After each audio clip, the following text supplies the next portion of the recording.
मुख्यमंत्री देवेंद्र फडणवीस यांचा dream project असलेल्या नागपूर विमानतळाचा कायापालट होणार आहे। केंद्रीय मंत्रिमंडळाने मंजुरी दिलेली आहे।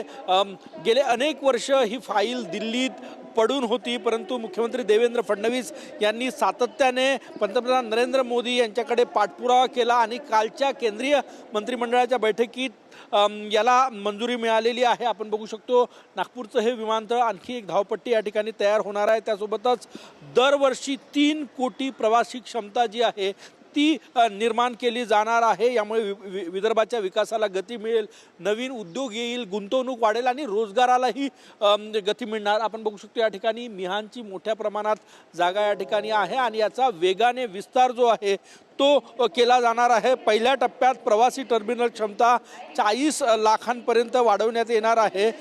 हे दृश्य आपण बघू शकतो या ठिकाणी।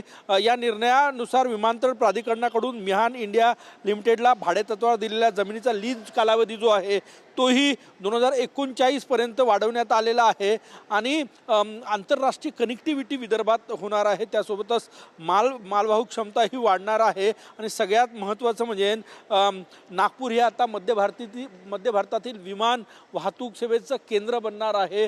मोठा विस्तार जो आहे तो या आंतरराष्ट्रीय विमानतळाचा होणार आहे। सगळ्यात महत्त्वाचं म्हणजे सातत्याने मुख्यमंत्री देवेंद्र फडणवीस जे आहे त्यासाठी प्रयत्न करत होते आणि काल ती फाईल जी आहे त्याला मंजुरी मिळाली। जी फाईल अनेक वर्ष दिल्लीत अडकून होती, महाराष्ट्राचे मुख्यमंत्री सातत्याने पाठपुरावा करत होते। या प्रस्तावाला मंजुरी मिळाल्यानंतर आता या संपूर्ण विमानतळाचा कायापालट होणार आहे आणि औद्योगिक विकासासाठी याचा मोठा फायदा होणार आहे। कॅमेरामॅन साईसह गजानन उमाटे, TV9 मराठी, नागपूर।